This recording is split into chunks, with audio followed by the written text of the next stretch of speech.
Good morning and welcome to the Tuesday Morning Blitz for NFL Week 11. It is I, Jackson Roberts. It is he, Cale Clinton, and it is time to discuss the most pressing of football topics, the end of the Zach Wilson era. Cale just broke, ripping up our outline literally 5 minutes ago. Tim Boyle will be the starting quarterback for the New York Jets this week. Before we continue with the rest of our show, instant reactions. I have watched more Zach Wilson football than 98% of the population and more Zach Wilson football than 100% of the population ever deserves to watch. Yeah, it wasn't good. Never really learned how to play ball. Tried to do some hero stuff. Free Garrett Wilson. It's deeply disappointing that Garrett Wilson career has like 3 touchdowns. It's I can pull it up direct, but it's pretty disgusting. Like 3 sounds, I don't know, 3 or 4. I think it was maybe 3 last year and 1 in the opening game this year. But boy, hard to watch. Yeah, it's also hard to watch when he gets wide open on a corner route and the line is so bad that they just can't even get a throw off. Wilson was a big problem. Sorry, he has 6 in his career. He somehow got 4 last year. But like that, what you were saying, PFF put out a video on Twitter, like this Garrett Wilson route, and it's him like hitting this like awesome double move, and then like a hezzy to break out of it, to break off into sort of like a post route, or like a post finish. And the video clip finishes of him just like jumping up and like throwing his fists down, and him just like losing his mind about the fact that he just hit like one of the better routes run of his career and didn't matter. Didn't even get targeted. Free Garrett Wilson. I know the offensive line situations. Also, Tim Boyle is your best option. Like Joe Flacco just got signed. You've got Trevor Siemian on the practice squad. Someone's got to be better than Trevor Siemian's just got to be better than any option out there. Tim Boyle basically got the job because he's friends with Aaron Rodgers. He was part of the buddy system that came over when Rodgers got traded. It's bad practice. Yeah. Like what's Tim Boyle gonna do? I really just think it was like get Zach Wilson out. That's the only thing that they were attempting to achieve here, and the only thing that's going to achieve is to make these games less sad, because now there's somebody in there who we know is not the guy that's going to be terrible. But the whole every week was just a reminder of how badly they messed up the Zach Wilson pick, how sad it was that they were trying to hold on to any hope. Robert Saleh's answers from week to week in press conferences, starting with Aaron Rodgers' injury, how much faith he professed to have in Zach Wilson, and just saying progressively less and less every week until last night. He basically just said, we'll review everything on film, no decisions being made. And they asked him what he thought of Zach's performance, and he just said everyone was bad. It got really tough to just follow. It was like a bad episode of The Office where you're just cringing the entire time. That was watching Zach Wilson football in 2023. Yeah, the defense is weird. I want to do a year in quotes of just the continued degradation of Robert Saleh's defenses of Zach Wilson, because it was getting nonsensical at some point. You got to think, was it coming from ownership? Was it coming from Joe Douglas, where he wants to kind of salvage that pick? I don't know. It really shows just how I did a whole write-up of the 2021 quarterback class last week for FTN. And it's so funny how big of an anomaly Zach Wilson was. Just in terms of BYU had never played an easier schedule. They had all these COVID returns playing. Their average age of their offensive line was 25. He had all this time to throw. you look back and because of the canceled combine and how it just became a series of team pro days, and Zach Wilson had one of the earliest ones, and he was able to make some cross-body 60-yard passes off his back foot, just effortless. Like, social media and COVID, like, single-handedly changed the trajectory of the Jets. He wasn't even on national radars before the 2020 season.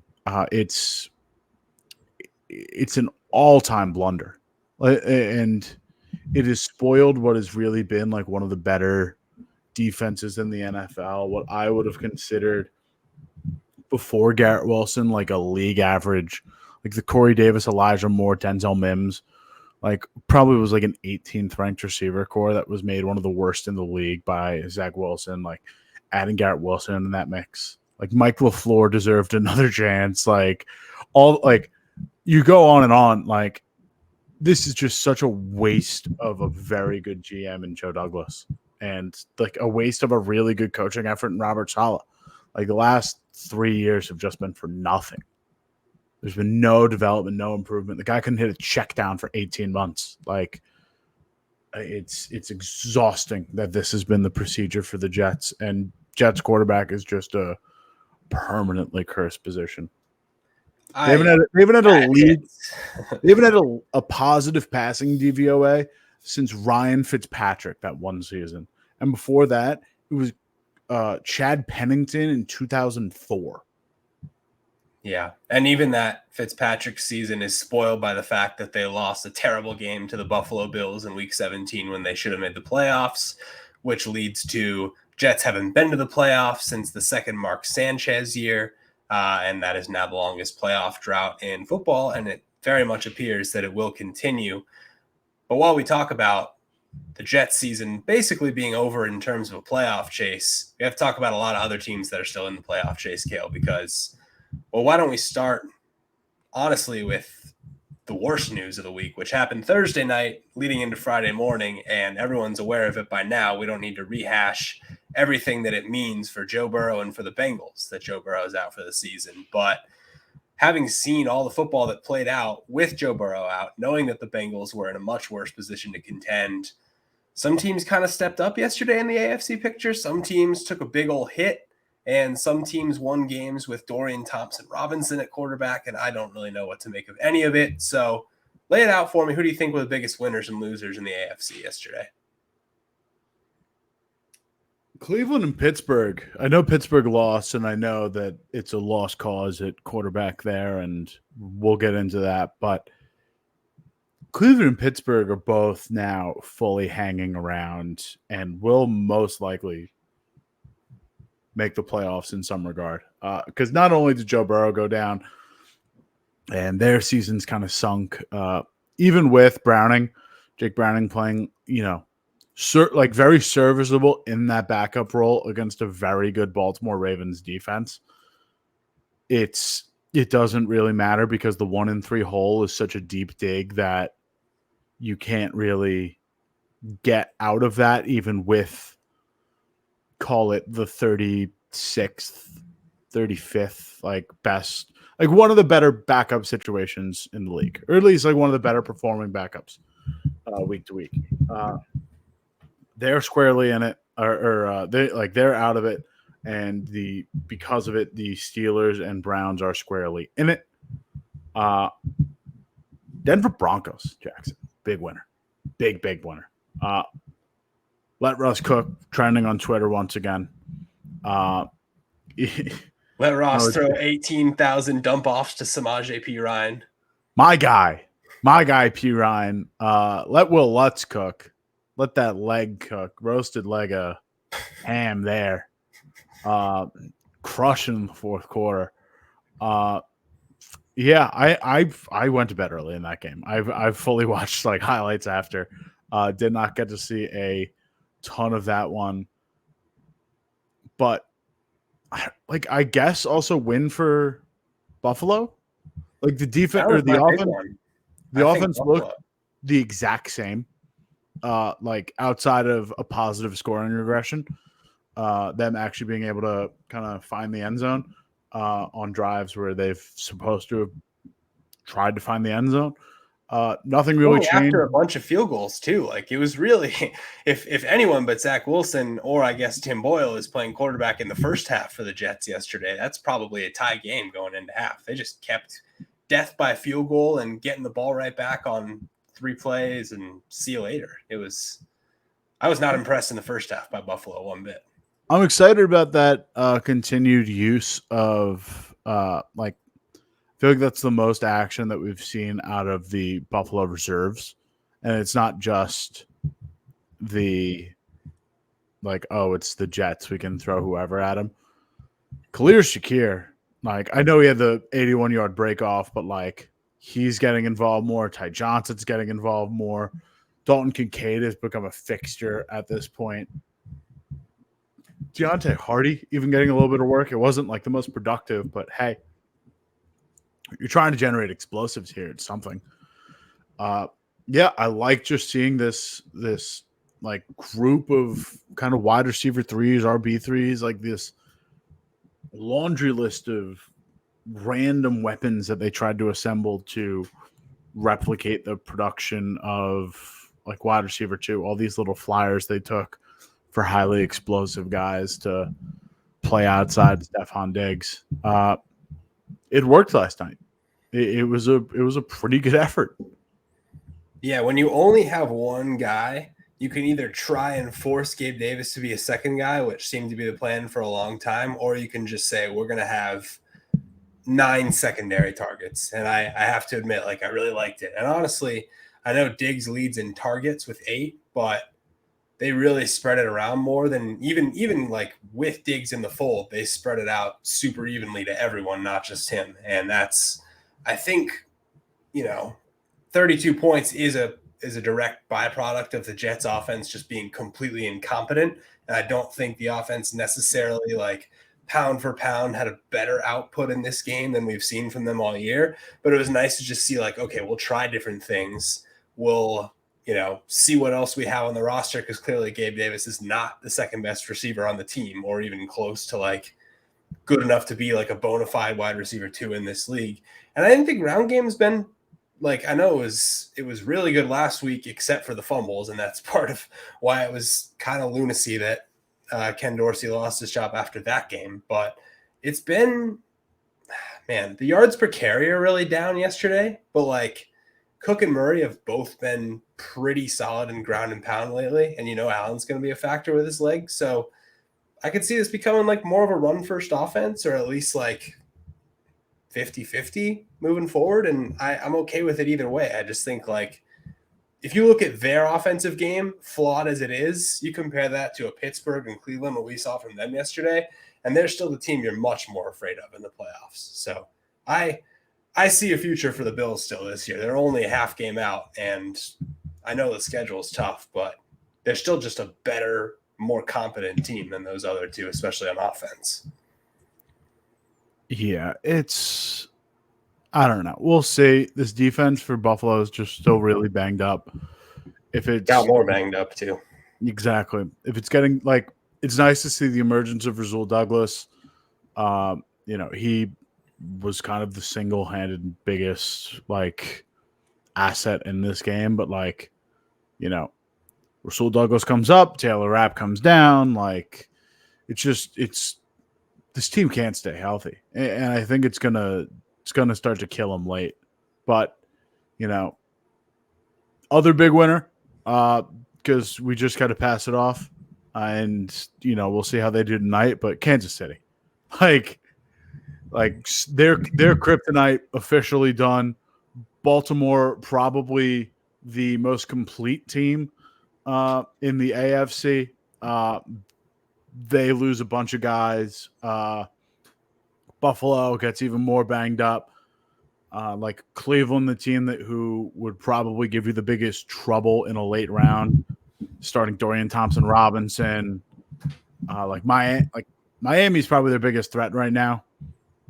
And, we'll see how that goes. Miami can't really beat great teams right now. And, Kansas City already has the win over them from this season.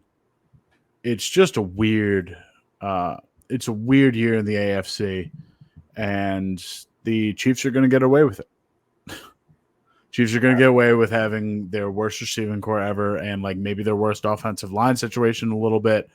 The interior can't run block. The tackles aren't super. Or sorry, the interior can't pass block. The tackles can't really run block. Like it's kind of a disaster in like most of their aspects. But they got Patrick Mahomes, they got Andy Reid, and they have Travis Kelce, and everything else doesn't really matter.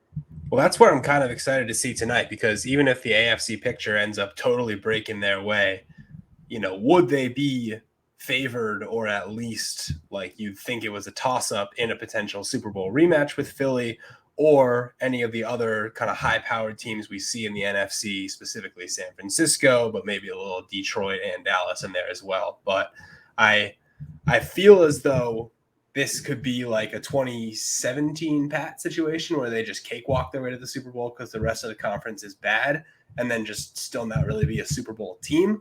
Or they could absolutely still be a Super Bowl team because of the infrastructure in place, Reid, Kelce, Mahomes. So that's one of the biggest reasons I'm excited to watch tonight, in addition to it being like the biggest football pop culture moment of the last decade, century, etc. I don't even know. Me too. So it's not there. So like, she's been in Rio. She's not going. That's what you think. They moved a show. They canceled one of her weekend shows in Rio and moved it to Monday. She literally can't go. Yeah, but Jason Kelce's going to win Sexiest Man Alive, so that's very important to this program specifically. And I don't know. I'm sure Donna's going to be there. She's got soup commercials now. She's as famous as Taylor. Soup commercials now. Way too early Monday Night Football prediction. This is the Rashee Rice game. They've had the bye week. What's funny is I have a fantasy football matchup that comes down to, can AJ Brown hold off Rashee Rice, and he only needs to not be outscored by 20. But if you're saying it's the Rashee Rice game, maybe I should still be worried. I would be. I think it's a game. I think a week, like Andy Reid always cooks after the bye. This is a very weak Eagles secondary. I just think this is got a lot of faith in Rashee Rice to just get like integrated post bye, and the Chiefs and their self-scouting just having a better understanding of like, all right, this is where we use this guy. He's the only reliable receiver we've had time to ball at. I like that. While we're on the subject of way too early Monday night previews, way too early in the show, might I add. That's what I'm saying. Kevin Byard, he got traded to the Eagles like right after we recorded an episode a few weeks ago, and we haven't really come back to it yet. But like, this is the Travis Kelce stopper. Like, they brought him in specifically for assignments like this one. So if Philly is to win this game, even if Rashee Rice goes crazy, Travis Kelce stopping is going to be a huge part of the formula to walk out with a dub. And they have the guy, theoretically. Now we just have to see if it works in practice. So he isn't. If you're looking for a one-on-one matchup, that's the one I'd be locked into tonight. Fun fact: he hasn't touched a football this season. Kevin Byard, like 0 passes defense. Like he must have forgotten what it feels like. Poor guy. Yeah, I was doing a lot of pre-research because I have to make to do the newsletter and like check results. I technically have to make a play in DraftKings, so I was doing research to build a roster, and I ended up just building it all Chiefs plus Eagles running backs, like just taking maxing out weaknesses. But the Travis Kelce thing, like the Eagles, they don't allow a ton of pass attempts and a ton of yards, but they are one of the worst teams defending tight ends. So I think they're just going to end up doubling him, but you can't double Travis Kelce every play. So we'll see. Yeah, there's not really any other offense in the league that like commands the double on the tight end. Like even Mark Andrews, I feel like if you do that, you're just allowing for complete and utter havoc and the fast pass catchers and Lamar doing extra stuff in the ground game. So that's pretty much a uniquely Chiefs problem. And yeah, if they end up doing that, Rashee Rice might have 40 tonight. Kale, I might be totally screwed. Yeah, the Chiefs are out front in the AFC. Beneath them, I mean, like really at the bottom of that wild card picture specifically, I think it comes down to at this point Pittsburgh and Buffalo with maybe some, long shot Denver potential thrown in there. And that's where I want to talk about Kenny Pickett yesterday, because we got into the path chart last week. I think this week we just get into the fallout from, how bad is it that you can honestly get outclassed by Dorian Thompson-Robinson, who, don't get me wrong, I don't think he's the worst quarterback prospect we've seen recently, but there's a reason he wasn't, anywhere near a high round pick. And this is only his second start. And he looked better. And Kenny Pickett's we've had enough time to watch Kenny Pickett, and his stats at this point through 20 career starts, 25, are essentially the same as Mason Rudolph's. So I think it's over. I think the Steelers are in the quarterback market this coming off season, and that can change some things for other teams too. But when you go from the stability of 15 years with Roethlisberger to we missed on this first round pick and the rest of the roster is good enough to contend in the AFC playoff picture, it's got to be a tough spot to wake up in as a Steelers fan, because, man, this is wide open. And I just think it's over for Pickett. I think there's no coming back from a game like yesterday. I had mentioned that story I wrote for FTN, and the final conclusion I came to was we just had offense is down in part because we've seen this mass transition of quarterbacks, and more important than just seeing a lot of good quarterbacks retire, we haven't had a lot of good quarterbacks kind of fill in. We've kind of holistically forgotten how to develop quarterbacks a little bit. And if you just look at the last 5-6 drafts, 18, we got 2 starters out of it, Allen and Lamar. 19, technically 2 starters, but Daniel Jones looks like one of the more regrettable contracts in football, and Kyler's balling out, so good for Kyler. But it's 1.5, really. 20 is where you screw things up, because it broke everyone's brain that 5 quarterbacks got drafted in the first 2 rounds, and all 5 of them look varying degrees of good. Herbert, Burrow, Tua, Hurts, and Jordan Love last week, or this week, looked really solid and looks like you can keep him around for another year. And we'll never remember him as being part of that QB class because of the instant debate of Tua, Burrow, Herbert, and really only until year 2 of Tua. And then even Hurts is hard to remember. Everyone just remembers the top of that QB draft class, but Jordan Love, he could be the starter for 15 years in Green Bay, and nobody's going to remember hey, they took him right ahead of Hurts. No, exactly. And I think that's, a product of the situation. And I don't think you want to transition too heavily from pocket passer, rocket arm Aaron Rodgers to mobile dual threat Jalen Hurts. Hey, it would have been smart, and you want to maybe give another look in a backup quarterback, which he would have been. But I think that's a little too tough of a leap. 21, we're really only going to get one real starter out of that class. I could see, it being similar to the 2014 Garoppolo Carr class, where new systems and new opportunities allow for some career revivals of Mac Jones and maybe Zach Wilson if he sits for a year, maybe Justin Fields. Yeah, I was gonna say Fields. Say more Justin Fields. I'm wishful thinking on Zach Wilson because, man, it's 60-yard ball cross body, looks pretty good. Jamarcus Russell had those too. I get it. Over. Did it from his knees. But I do all that build up to say 2022 might be the worst quarterback class since EJ Manuel's. And we knew it coming in. That was the crazy part. We knew it was bad, but I guess it's really bad when the best quarterback in the class, his main knock was just zero arm. Zero arm strength, hands too small, can't put zip on the ball. Signature play from college was a fake slide that then got got banned. Outlawed. Apparently, the this is where like local anecdotal stuff matters. Apparently, the Pitt to Pittsburgh pipeline was very meaningful, and it was like a guy next door kind of thing. Like you saw him there, he was good enough. Was still kind of objectively one of the better quarterbacks in the class.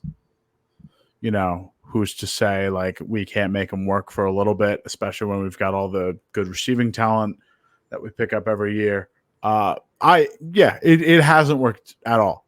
It doesn't help that Matt Canada is like one of the worst offensive coordinators in the league. I don't think Kenny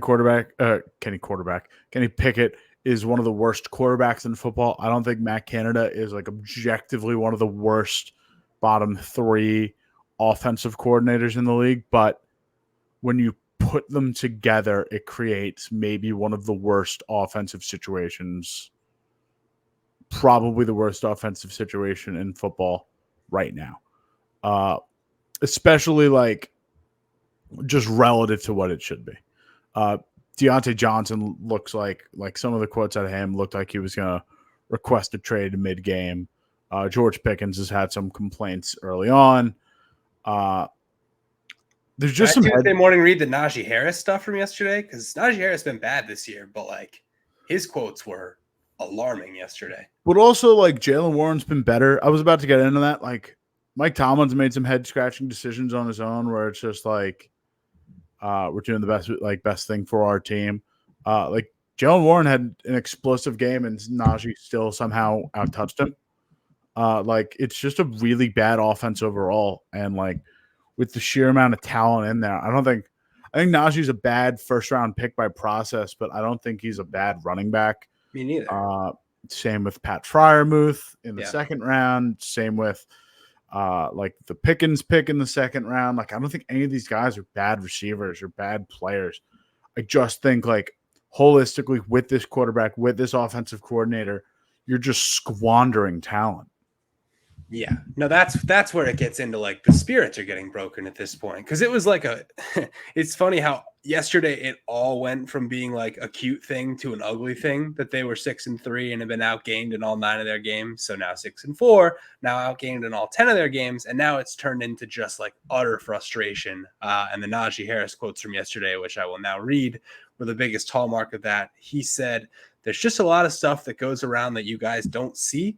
I guess I'm trying to say I'm just at a point where I'm tired of this shit," aka the Steelers just not being able to move the ball one bit. He said, continued to say, "You could look at the record and say, okay, we're still good right now. Or we could look at the record and be like, if we keep playing this type of football, how long is that shit going to last?" I look at it like, how long is that shit going to last? You could look at it like it's a good record, but it's the NFL. Winning how we did, it's not going to get us nowhere. And then he refused to answer a question on whether he felt like everyone had a team first attitude. And at that point, like the PR lady basically said, "Okay, we got to go. Time to go back to Pittsburgh." So I don't think Najee Harris is a loose cannon at all. I think something broke in him yesterday. And I wouldn't be surprised if a lot of the other guys, specifically like the Deontays, the Pickens of the world, are feeling the exact same way. Like this, playing for this team has gotten to be too much of a burden for guys that know they should be on winning football teams in 2023. Can you link that? Can you link that in the chat to me? Because that's going in year in quotes.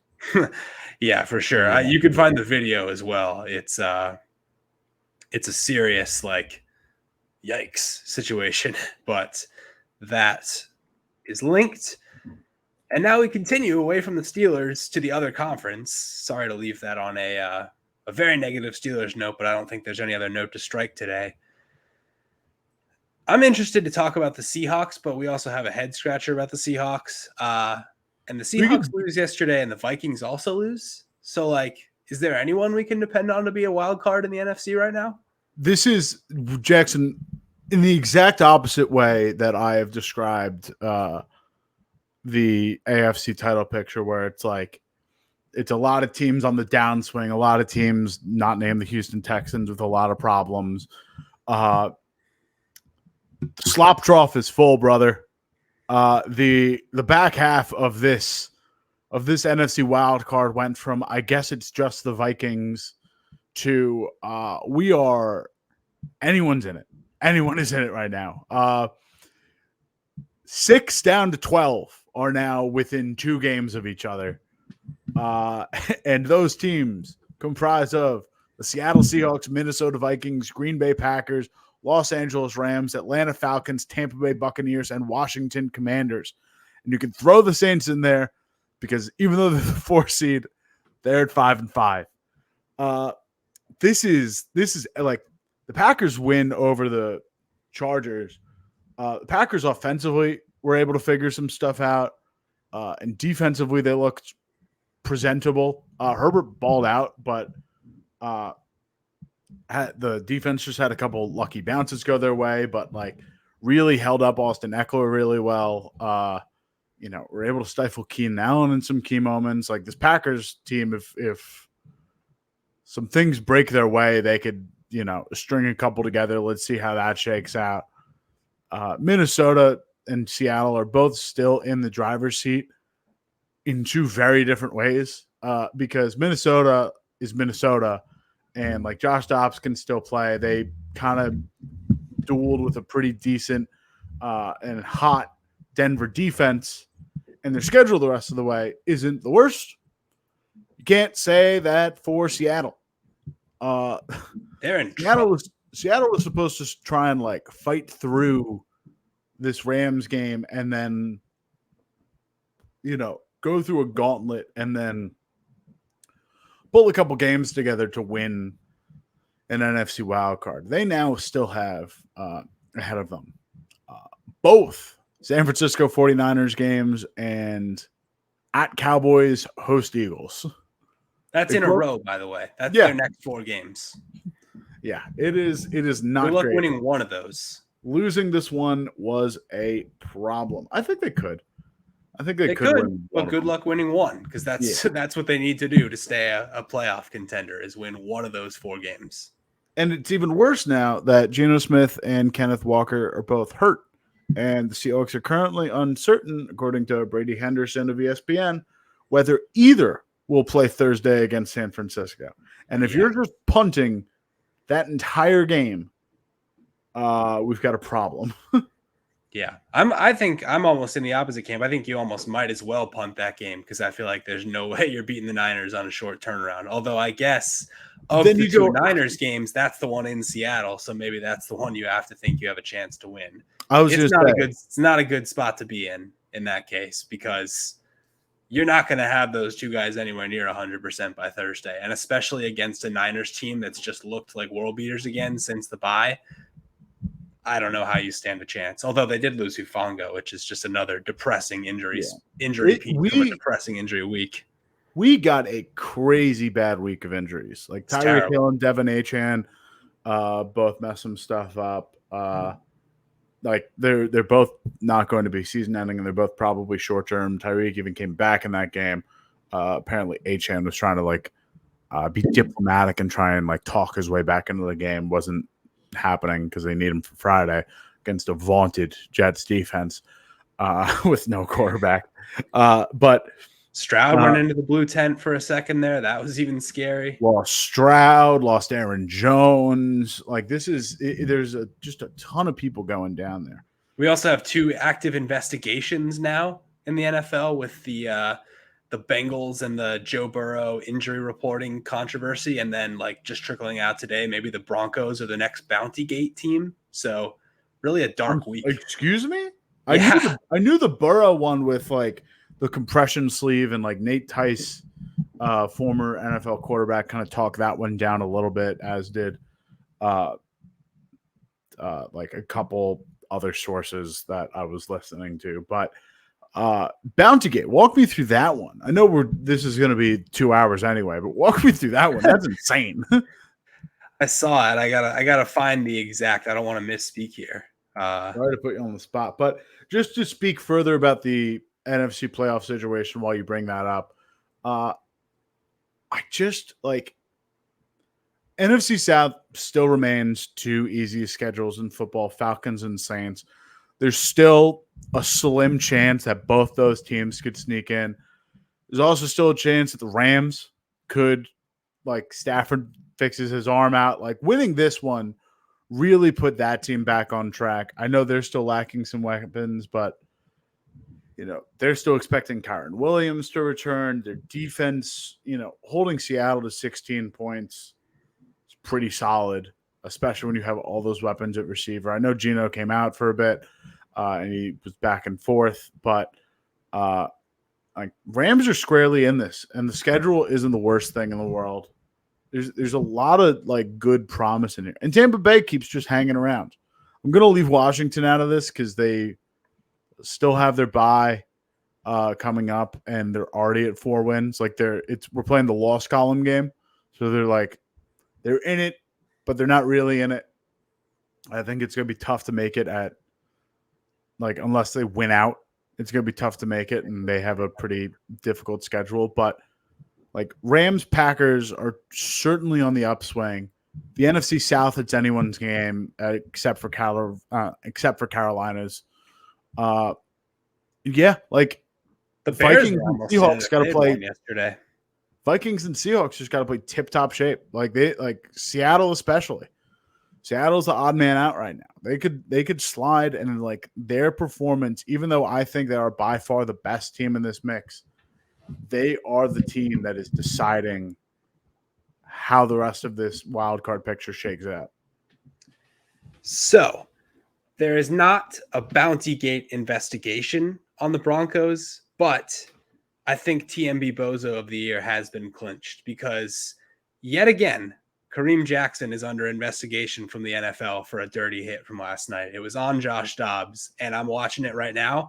And it is as clear as day that he launched headfirst into Josh Dobbs and probably will get, he just came back from a 2-game suspension. So we're talking 4 minimum, potentially season over for Kareem Jackson. And I think that I got some Twitter egg got in my head with a quote tweet about it being a bounty investigation. And I think that's just because Sean Payton's the head coach. So apologies for misspeaking on Broncos Bounty Gate, but Kareem Jackson is going to be suspended for this hit on Josh Dobbs, and it is very much headhunting. So, not good, man. Stop doing that. What are you? This is Vontez Burfict 2.0 at this point. Yeah, he's not doing great. Jackson. Speaking of coaches, there's a lot of them. There's a lot of ones doing pretty well right now. It's that time of the year where you start to get down to brass tacks about coach of the year situation. And I don't know if you've put much thought into it. I don't know if this is just the Dan Campbell Award for you and you're just going to lock that in. But currently where things stand right now, walk me through kind of the landscape of how you see the Coach of the Year awards. Yeah, so you brought this up, and I actually did have a long moment of pause because the way this award has shaken out the past few years, it's just the coach who led the biggest turnaround and usually the first-year head coach who led the biggest turnaround. It's your Dables. It's your – didn't Anthony Lynn win one or Nagy won one?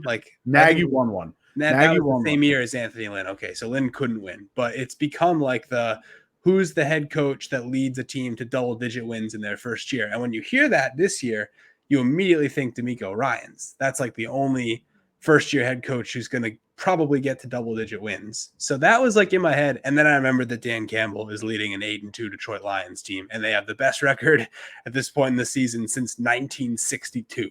So with all deference to DeMeco Ryans, not only do I think it's Dan Campbell's award to lose, but I want to see him win it because I think we've fallen into a weird pattern with Coach of the Year where it's not actually going to the coach who maybe had the most impressive season. And I think Dan Campbell's enough of a happy medium where yes, it's a turnaround, but also he's been there a few years. This is fully his culture.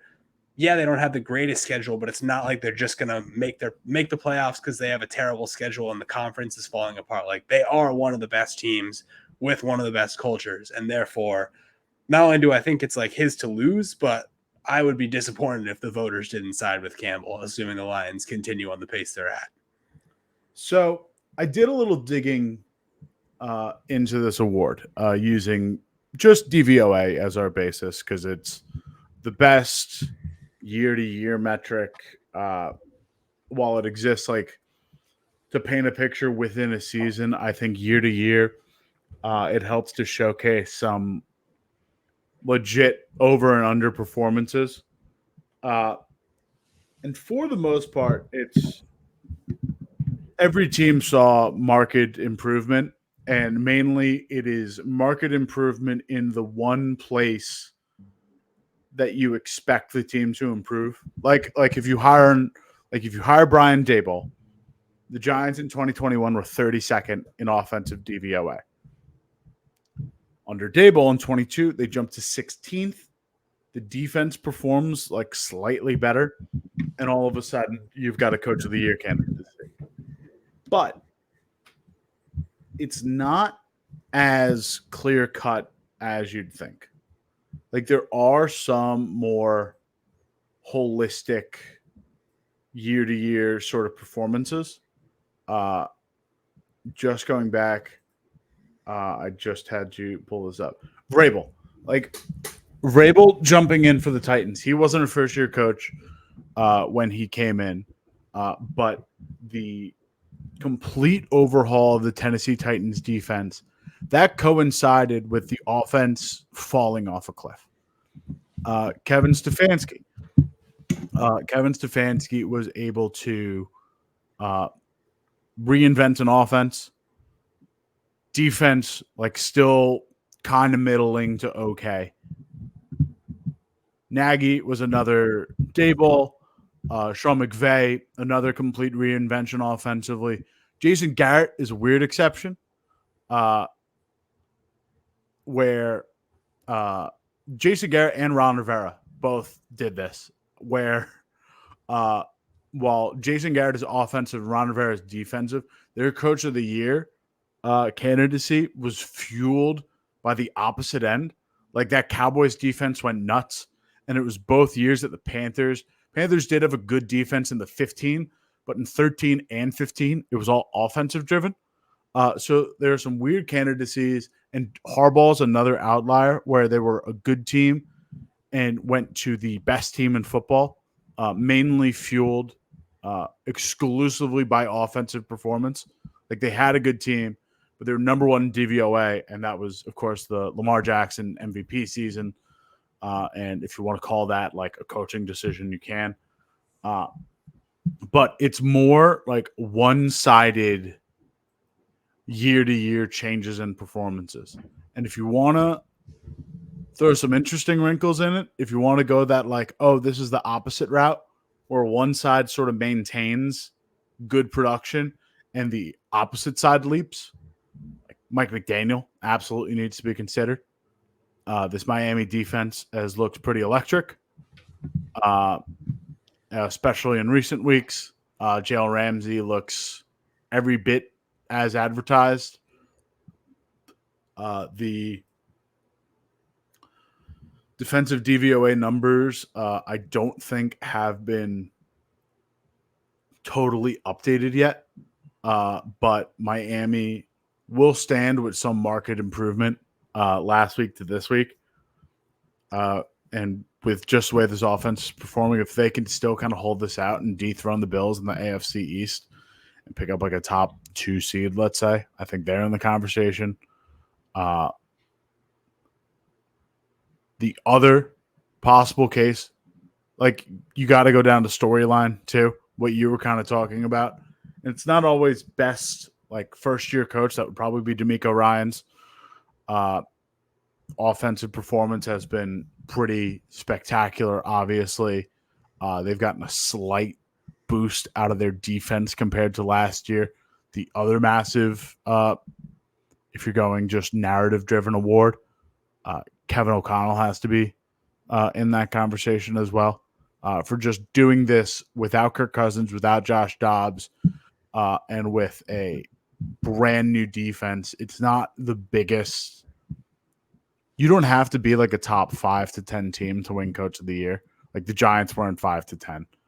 But that's why that's kind of my gripe with the award, is that it's become like the Giants sneak into the playoffs last year because like we have to have 7 playoff teams now, and that wins Dable Coach of the Year. Like, and I even kind of agreed with it at the moment, which is why in hindsight it's like, oh, Kevin Stefanski won 14 games, or Nick Sirianni won 14 games last year. Shanahan almost got a 1 seed with 5 different quarterbacks. Like, sometimes it should be like the coaches of the best teams rather than the coaches that snake a playoff bid, which is why I feel like Campbell's a perfect happy medium, because like I want the coach of the year to have like one of the best records, not like the coach that got to 10 wins because he did a really good job and his team wasn't expected to be that good. But like how much of that was schedule driven? How much of that was like still we didn't expect the team to do anything in the playoffs? I want like a contender to win coach of the year. I think is where I've landed. I wanted to save Campbell because like it's still Campbell. Like even if you come up with narrative awards, even if you look at like past pedigree and some of the other ways that other coaches have gotten in, it's just still Dan Campbell. Like the Lions are top 4 team in the league right now by defensive DVO. They're 4th in the league by total defense. They're top 5 in offense. They're top 10 in defense, even though yesterday you kind of saw it struggle a bit. And you kind of saw Justin Fields cook, and it was kind of just the Bears weren't just losing culture football. The Lions probably have an inexplicable loss, and that probably hurts Dan Campbell's case. But like, it's a full culture thing. He's doing this without a ton of household names. He's one of the most aggressive coaches in football in his 4th down calling and 2-point conversion. More so 4th down than 2-point, but he's hyper aggressive in coaching situations. So he's putting the most risk into his own hands and getting away with it and succeeding in that regard. Excuse me. I've got to stop drinking seltzer during these episodes. But it is just like what he's been able to do in Detroit has been excellent. And I think we're going to see, like, I get it. Like, it's not the hardest schedule in the books, but like outside of that Ravens game, there isn't like a huge blemish on their schedule. Seahawks are able to play super tough in a pretty big shootout. Like they went toe to toe with a Chargers team when that offense was cooking. They've played a lot of teams really tough, and they beat the Chiefs week 1. Like, the good teams they've been able to handle, like outside of Baltimore. Baltimore is one of the most complete teams in football prior to the Mark Andrews injury. They've been able to handle all their battles. And I think it's like voting truly is going to come down to it. Like, if this is all assuming they handle their shit the next few weeks and just take care of business, Packers, Saints, Bears, Broncos, Vikings, if they handle their stuff the next 5 weeks and just win the games they're supposed to win, which I'd say is at least 4 of these, probably all 5. That Cowboys game in Jerry World, December 30th. I don't know when voting deadlines are, but that has to lock it in. Like, that has to be the game that, like, makes or breaks Dan Campbell's Coach of the Year resume. If they can pull that off and legitimately overcome the Dallas Cowboys, who like one of the best quarterbacks in football right now, by far one of the best defenses, I guess like most explosive defenses. Deron Bland is just insane, but they're still like a top 3 defense by DVOA. I gotta just stop saying top 3 when they are 3. But 3rd best defense by DVOA. Like, if they're able to do all this, they're able to shut down CeeDee Lamb or get to Dak Prescott a ton. If they could win that game, is locked up. But I am willing to at least hear out a bunch of cases, because in the opposite way of like MVP is now an all quarterback award, and I don't think there's really a quarterback right now deserving of MVP. Coach of the Year has become a very trivialized award, as you've kind of pointed out. But in the opposite way, I think there's so many coaches that have legitimate cases and are very deserving of this award. D'Amico Ryans, Mike McDaniel, Kevin O'Connell, like on the longer end of things, like if LaFleur puts together a streak down the road, like I think he deserves to be in the conversation, hosting one of the youngest teams in football right now. I don't care for that smirk. He absolutely does. Dude, how many coaches are we going to list? I mean, we haven't even said. I know it's like 10, Jackson. John Harbaugh deserves to be in that conversation. Like Kyle Shanahan deserves to be in that conversation. Like Nick Sirianni deserves to be in that conversation. Like Yeah. a lot of these coaches have put up to like really, really special years. And I think a lot of coaches are in Sean Payton, if he's able to pull this out, like he's a fringe candidate in there.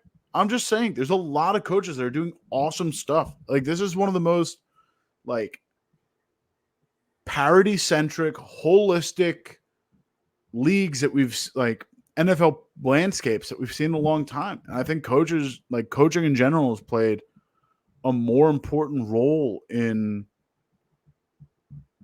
the just general hierarchy of the NFL than it really has in the last, like 5 years, 10 years? Like there's a reason it's just new coach, do good, hand trophy. Like this has just been a year where like a lot of veteran coaches have made the difference between okay teams and good teams and good teams and great teams. Yeah, I think a lot of that coincides with some of the conversation we were having in weeks past about like teams aren't just winning because they have the best quarterback anymore. Like if you are like putting together kind of a mid-season playoff push in spite of, you know, mediocre to bad quarterback play, that is where I think like the extreme parity, the, you know, potential 15 coach of the year candidates that we've just discussed, like all sort of come in. Boy, I think we might have listed half the coaches. We might have to go back and count because I think we might have said literally half the coaches in the league. Zach Taylor in if the Bengals literally said 8 or 9. I'd not say Zach Taylor. You know, I know, but like if we need to get to half, we can just say like if the Bengals make the playoffs. I'm not trying to name half. I'm trying to make good cases.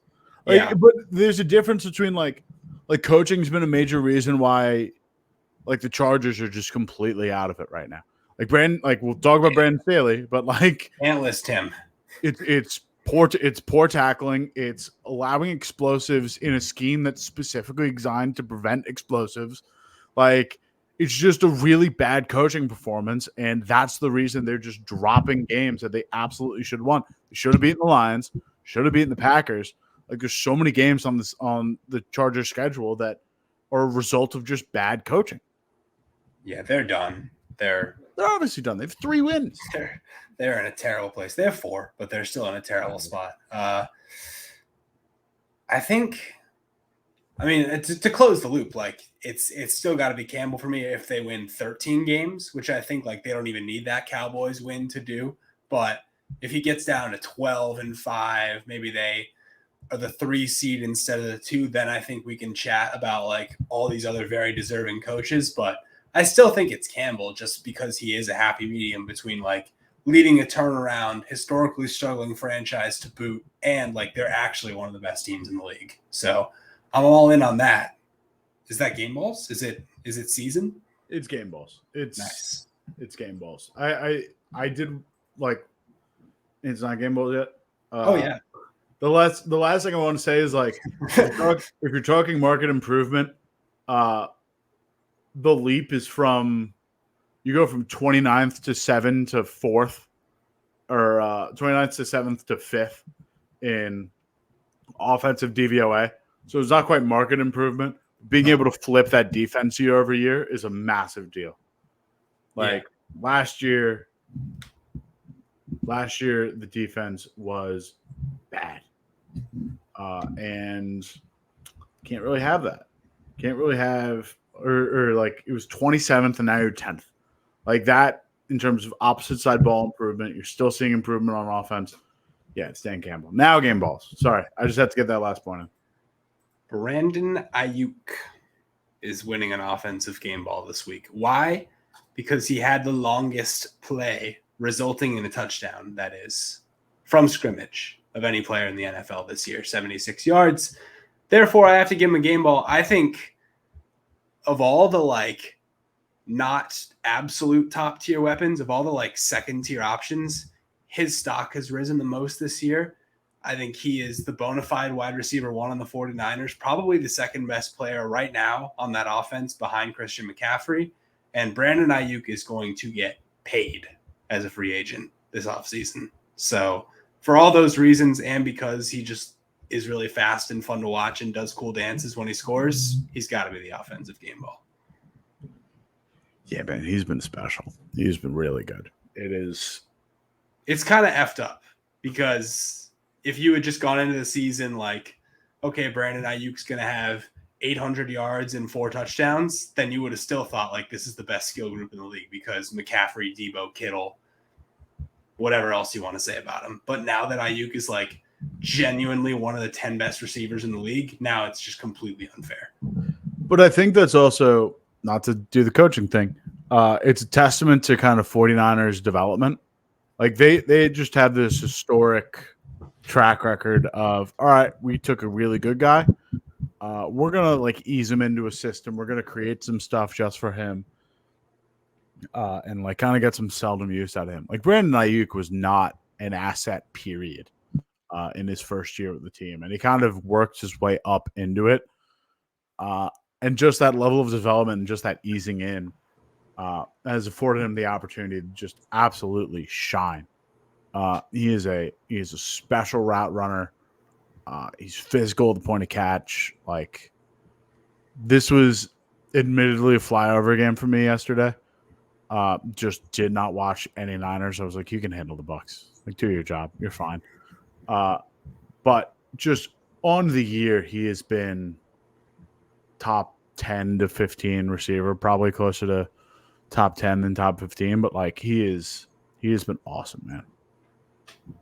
That's all there is to say about him. He's good and he's going to get paid. My game ball. T-Law's back. It's still kind of like the Press Taylor offense. They're still not doing 100% of the stuff that I want to see out of a Trevor Lawrence offense. And not to keep referencing the same piece I wrote, but like this sort of up and down, like going from Urban Meyer to Doug Peterson to Press Taylor. The offense hasn't really been put together. And Trevor Lawrence has had 1 year of like an awesome explosive offense. But at least he's starting to like just really take matters into his own hands.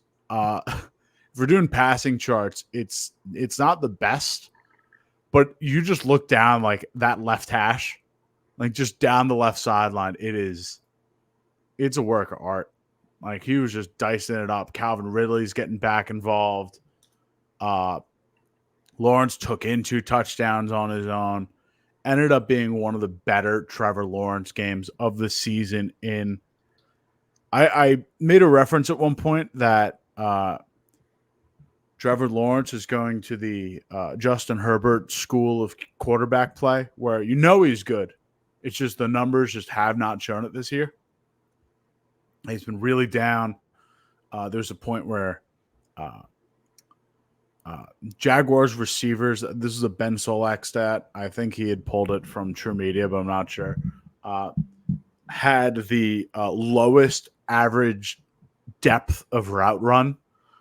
So like outside of the Bengals on the year. And that was weighed down by the fact that Burrow couldn't physically move for most of the season, like couldn't pass downfield. So they had to create a short passing offense. But they just weren't striking downfield, and that kind of changed today. Had the highest adjusted yards per attempt of his of this season, the best quarterback rating, capped off the day, 262 yards, 75% completion rating, 4 total touchdowns. Not too shabby T-Law. And about like the time you kind of need it to happen. It was a thorough domination of the Tennessee Titans, but like this Jaguars team kind of needed a bit of a get right game because they'd been winning a ton of games. Sure. None of them looked all that confident. And this was a team that like they've got Houston coming up. They've still got games against all the good teams in the AFC North. They got an easier back half of the schedule, but like they need good playoff seeding. This is a team that is going to heavily benefit off of home field advantage, off of like being comfortable, off of just like controlling their own narrative. It really just comes down to that. And in a game where they kind of needed it most, Trevor balled out. So game ball. Trevor Lawrence, this is the worst like stat you're going to hear today, like the least useful stat, but I still thought it was kind of fun. Trevor Lawrence didn't have a 20 fantasy point game this year, which is just crazy. And Trevor Lawrence was considered a legitimate fantasy asset at quarterback because we think of him as one of the better quarterbacks in the league, on the rise, young, multifaceted, etc. He had 9 touchdowns, 6 interceptions coming in, and he did not have a 20 fantasy point game, which is kind of like the separator between decent and good fantasy game for quarterbacks. So even though that's like, that doesn't actually give you football insights compared to his EPA per play, his DVOA, etc. Just insane that he didn't have it. And yesterday, for the record, 32 fantasy points, much better. Defense. Do you want to go, or do you want me to go?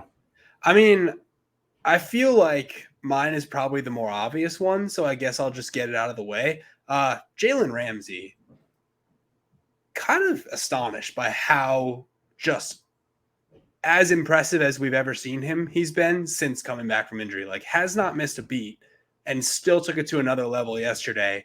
Like, not just 2 interceptions, 2 of the more impressive athletic interceptions you'll ever see, including the game clincher on what was kind of a pseudo Hail Mary with 30 seconds left into the end zone, where I don't think most receivers make that catch. And he wasn't even the one who was in coverage on the play. He just swoops over, jumps over the top of whatever Raiders guy it was. I think it was Myers, actually. They've been thrown to this other guy, number 11 all game, whose name I can't even remember. But Jacoby Myers was the one being targeted there, and Jalen Ramsey just dives over top of him, dives over the corner in coverage, and makes the play on it, and that's the game. So the other stat I saw, PFF tweeted this out, Jalen Ramsey has allowed a 0.0 passer rating when being targeted this year, which just isn't a real thing. He's just thrown a perfect game for an entire NFL season so far. So the Dolphins are a much different team. He's the reason I'm wearing this hat today, which is like, it's also the only throwback NFL hat I brought home for Thanksgiving to wear on the podcast. But in honor of Jalen Ramsey, he's going to be the reason I'm wearing it. Number 11 is Trey Tucker, rookie from Cincinnati. Got way too many targets yesterday. I'm just going to go ahead and say that. You have Devontae Adams and Jacoby Myers on the team. Stop throwing to Trey Tucker. I mean, they kind of locked up Devontae Adams, which is like kind of the credit. In the second half, yes. That was Dolphins. It was almost a repeat of last week's game where Devontae had a very good first half, and then for whatever reason, the defense just hadn't figured out how to slow him down at all in the first half. But in the second half, it was pretty good clamps, which, just bracket the guy. He's the only thing the Raiders offense has going for him. But if you can get Trey Tucker a bunch of targets, you're doing a good job as a defense. I'll go ahead and say it that way. Yeah. Devontae Adams finished 7 for 13, 82 and a touchdown. Oh, yeah. I think most of those misses came in the second half. I believe he was 6 for 13 last week. So there's definitely a trend forming, and I don't believe it's Devontae Adams' fault. My defensive game ball, Ogbo Okoronkwo. Could have picked a lot of people this week. Rasul Douglas kind of having his not like debut game, but like coming out game in Buffalo. 2 picks and a fumble recovery in a pretty sloppy Jets game. Could have given it to Tavon, who ate up Sam Howell and was wrecking in the Commanders' backfield. Could have given it to Deron Bland, who has more touchdowns this season than any player on the Browns, Colts, Falcons, Jets, Rams, Saints, or Steelers offenses. But giving it to got ugly. I also could have given it to Myles Garrett, because Myles Garrett just keeps balling out, and he's, I hope, going to win a Defensive Player of the Year. But he wins funniest video of the week before we go on. Did you see yes, him pick up the Steelers helmet? That was funny. That was funny. But Ogbo comes in, sack, tackle for loss, handful of QB hits, but biggest like single play of the game in a game that like really could have been kind of field flipping or like just really decided by like any big play. Browns just have a bad punt. Like they're backed up 3rd and 22 from their own 13. Bajorquez, I don't know how to pronounce their punter's name. And Jackson, if you laugh at me, look up their punter's name. I think it's Bajorquez, but yeah, it's Bajorquez. Not, I'm smiling because I know that is one of the tougher names in the NFL. It's a tough one. I should have looked up pronunciation, but barely gets it out of his own end of the field. Stops at Pitt 48. Next part of the drive, Kenny Pickett. Like they're starting to get into Browns territory. It's 10-10 at this point. Ogbo just blows up the backfield. Stops Najee for -5 yards. Basically takes him all the way out of field goal range. Would have been a long one, but it outright removed them from field goal range. And by that point, pretty much ices the game.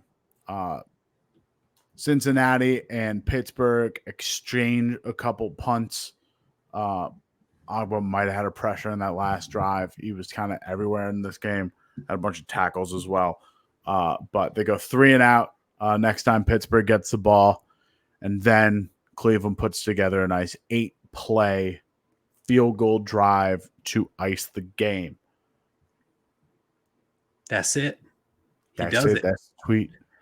He just on the subject of how suffocating not just Ogbo, but the Browns rush defense was in general. And maybe this is like some Najee Harris sympathy thrown in. Harris had 35 yards on 12 carries. As you mentioned, still out touching Jaylen Warren. Still like desperately trying to get him going. He can only average 2.9 yards per carry yesterday. And yet Next Gen Stats says he had 12 rush yards over expected. So really it should have been even worse because the Browns are just that good and the Steelers offense is that predictable. PFF was going through the rush yards over expected metric, and it was kind of fluky. Like not fluky, but it was weird. It's definitely one of the hardest things to judge. Like trying to make that into a concrete stat is, I don't want to say junk science, but it feels like there's a lot of guessing involved. Well, that 74-yard play that Jaylen Warren had, this was Sam Monson breaking it down, but it had an expected rush yards on it of 6. Because while he had absolutely like complete open field in front of him, there was technically an unblocked Browns linebacker in the second level who was supposed to have gotten picked up by a tight end apparently, but just ran completely free and like should have been able to stop him. But because of his bad pursuit angle, Warren just had no one in front of him, and it was kind of like in the picture, kind of not. But if you're just doing it like purely off situation proximity, that technically is 6 expected yards, and it turned out it's 74. Like it wasn't really, 6 expected yards, but it's close. I don't know. But yeah, this Browns defense is just insanely deep. I wrote about it early in season. They haven't kept up the historic pace that they were supposed to be on, or that they had been on. But between the Myles Garrett Defensive Player of the Year, between Delpit and JOK and Denzel Ward back there, Greg Newsome, like they've just got dudes, man. Like they've just got, it's such a great defense, and it's so crazy. It's just going to go to waste. It's so crazy that they're just paying Deshaun Watson all that money to just let this defense go to waste. It's tough. Hopefully they can sneak a playoff win out of it, but there's no shot. Don't know at this point. It's rough. I'm high on Dorian Thompson-Robinson to kind of figure it out. They're not going to win a playoff game, dude. It's the AFC. It is tough, but you never know with the right matchup. Regardless, we move to special teams game balls, where I have just it's kind of mean at this point now that Zach Wilson's been benched. It was supposed to be like kind of fun, anecdotal, leaning on a moment from our fantasy Newhouse group chat where James, noted Jets fan, said in the group chat, Thomas Morstead is the best thing this Jets offense has going for it. And then later in the game, he had a fake punt completion for a first down. And everyone just threw the message back in the chat. It's like, hey, this guy was cooking. He knew something. Now it's kind of sad, but my mind was already made up. So Thomas Morstead, who went 1-for-1 with an 18-yard pass, quarterback or passer rating of 118.8, while the team between Wilson, Boyle, and Morstead combined had a 45 passer rating yesterday. For all those reasons enumerated, Thomas Morstead, for being the one shining light on a dark, dark, dark Jets game yesterday, will earn a special teams game ball.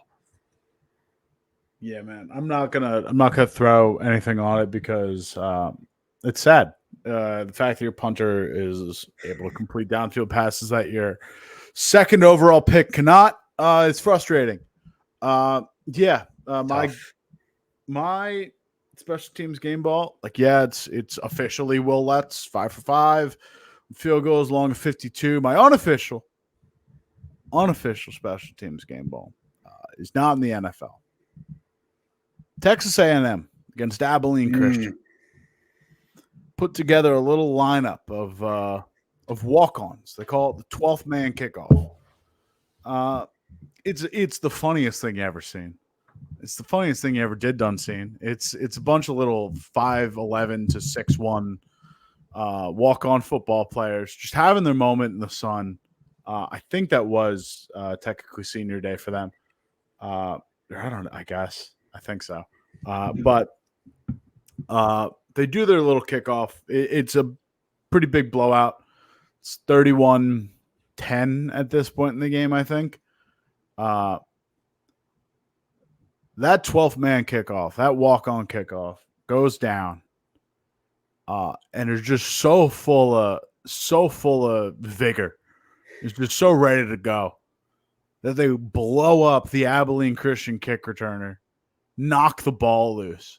Doesn't matter that the runner was ruled down and Texas A&M was up by too much to bother challenging, because he was in fact still up by replay, and it would have been a fumble.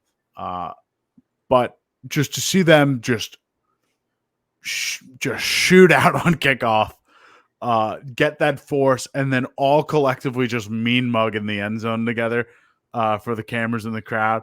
That was sick. That was cool as hell. But yeah, Will Lutz, I guess. 5 for 5. Cool. I know that like accurate record keeping is important, but it's kind of like the Armando Galarraga perfect game. Like, can we just retroactively rule that a fumble? Can we give the one kid a forced fumble on his official college stats and the other kid a fumble recovery? Because, like, come on, that's awesome. And they did force and recover a fumble. So do the right thing, stat keepers. Come on. Do it. Uniforms, Kel. I would say it was I didn't have like an A+ uniform game yesterday, but I had like 7 A-. So it was tough fine week to across choose the board. from. It was fine across the board. Nothing super jumped out at me. I'm just going to go Houston, Arizona, because it just looked clean as hell. I'm just going to keep giving game balls to Arizona because they're so neutral when they play in all whites, and it works with literally every team. I think I've given it to San Francisco to Arizona, San Francisco for the similar thing of just red on red works, and these Houston Texans uniforms were really nice. I think with the red helmets too. But this is where you bury the lead, Kale. That was the first time the Texans have ever worn red helmet and blue color rush. That was a new uniform altogether. It was not a visual thing for me at all that I picked up on. I just enjoyed that contrasted with the Cardinals uniforms. And someone, I think it was Blake Allen Murphy, retweeted it. Someone had posted like the Cardinals Kyler Murray before and the Kyler Murray after in the uniform. It was just for that acknowledgement alone. These are night and day. These are game balls. He's a new man, and he's also going to help the New England Patriots get a top 2 draft pick. Goddamn right. Him and Tommy DeVito. Tommy DeVito is down for the cause. I don't think the Panthers can be beat. I think they've successfully. That's fine. Justin Fields looks great. Team. Yeah. You only need one. You only need one. You need one team. One team to go down. You can't have 2 in front of you. You can only have one. Yeah. No, and I do believe that the Cardinals will drop thanks to the efforts of Kyler Murray. That was a very evenly matched game yesterday. The Cardinals very well could have won. I thought they did it. Like there was a point until like the very end. It was very much the Baltimore didn't register the loss game. Where I like for a good while until I watched highlights after, I was like, yeah, like the Cardinals really held their own. Like they could pull this off. And then I just turned off the game. I'm like, yeah, the Cardinals pulled that off.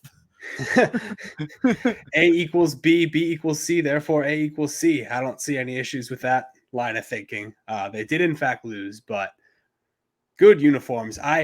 Sharp minds will recall that I did spend the entire hour on filling out the Houston Texans future uniform survey.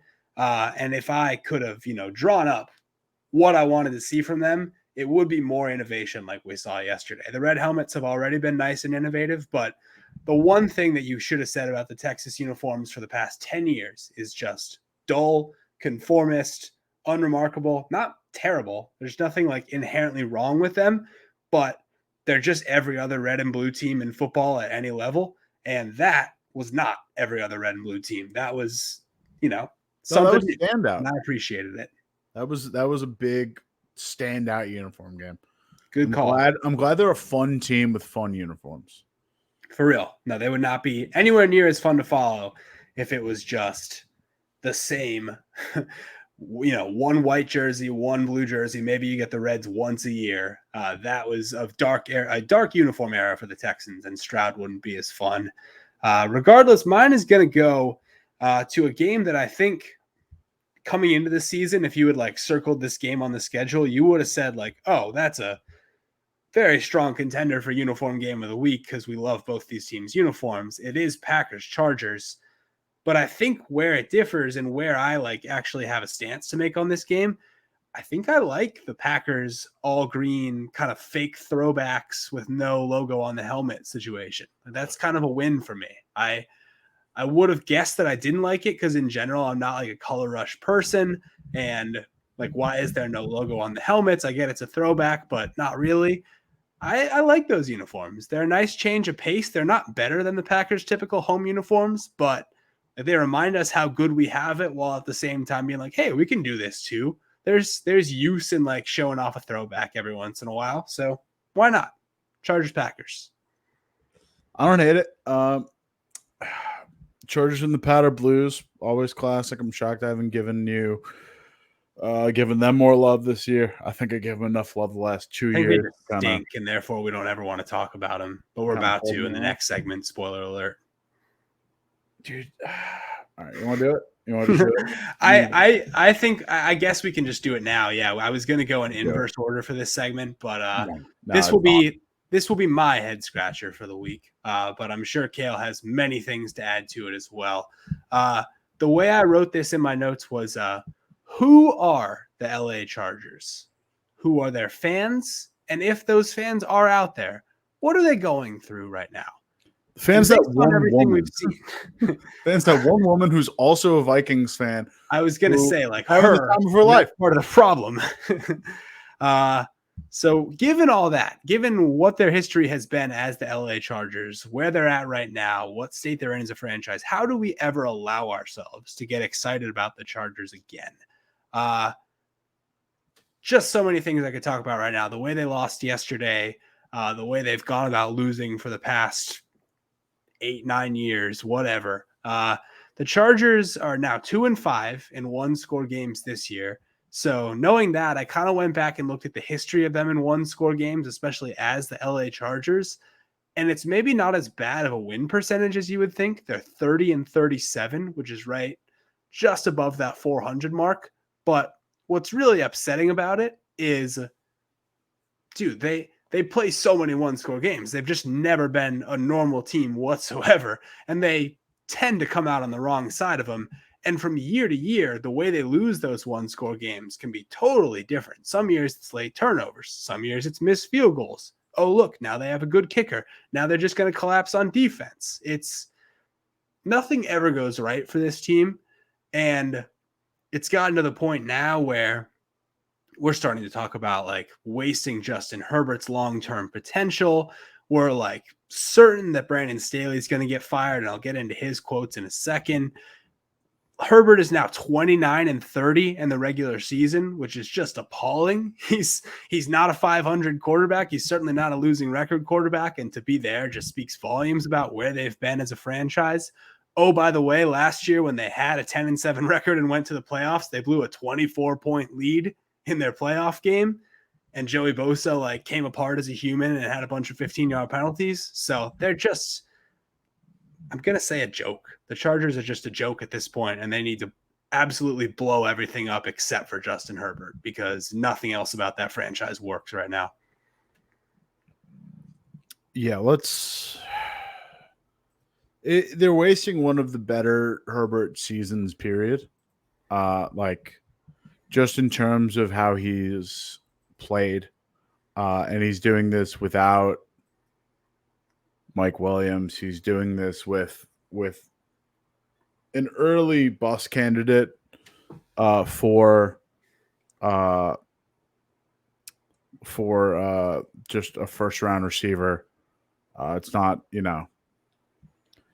not N'Keal Harry bad, but it's gonna be up there. But Herbert's 7th in EPA per play. He's still kind of balling out. Like, he's still hitting some deep balls. He's doing a lot with a little. The offensive line's still banged up. Eckler looks like a shell of himself. Like, he looks like Eckler's got too much wear on him. And he's kind of doing this all on his own.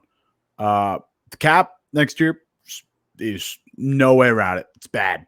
It's real bad. They kind of put all their eggs in this year, and it's not going to be good next year. Defense is somehow going to get worse talent-wise next year. It's going to be real tough to fix. And Staley, press conference. If you want to do that.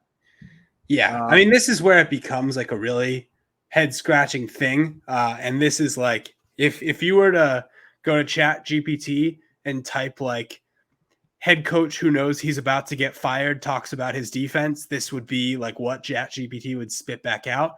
I'm going to try to like capture Staley's contemptuous tone while I read this. So Kale, just like know that I'm not being contemptuous towards you. Okay. Like, this is how Brandon Staley sounded when he said it. So I'm just trying to be like, accurate to my subject here, but here it is. Like I told you from the beginning, I have full confidence in our way of playing, full confidence in myself as the play caller and the way that we teach and the way that we scheme. Full confidence in that. We've got to bring this group together and do it consistently. Okay. And that's where it's at. So you can stop asking that question. Okay. I'm going to be calling the defenses. Okay. So we're clear. So you don't have to ask that again. How many more weeks for Brandon Staley? 2? 3? Yeah, it's a before end of season kind of loss. The issue with it is he's fine with the way the defense is playing. The bottom 5 in EPA per play. Pulling up DVOA. They're 27th. I already had it down. Thank you. 27. They've been 25th, 15th, or 25th, 16th, and 27th in the 3 years that defensive guru Brandon Staley has been their head coach. And the thing is, it's straight up like bad coaching. Like, there's really no way around it. There's a lot of missed tackles going on. That is purely a coaching thing. Ball pursuit, like how they're taking a trail to the ball carrier. That's a coaching thing. The fact that this is a Fangio defense that is designed with 2 high shells in mind, covering the middle of the field and trying to eliminate explosive plays of 20 or more yards passing, 10 or more rushing. They have the second most in the league the last 2 years. Like they have their own problem this year of allowing a ton. I think they lead the league in explosive plays this year, but they're top 2 in the last 2 years. So Like this is a consistent problem for them. They're letting Jalen Warren dice them up. Or not Jalen Warren. Jaden Reed dice them up.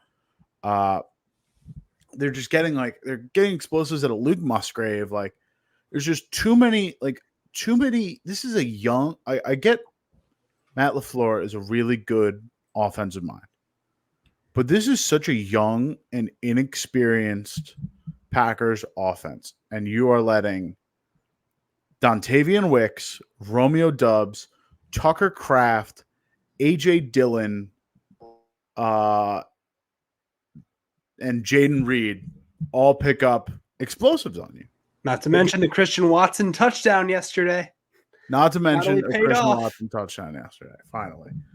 Cut him in fantasy 2 weeks ago. I'm not complaining about that. I had needed other things, but of course, kind of thing. That'll never happen again.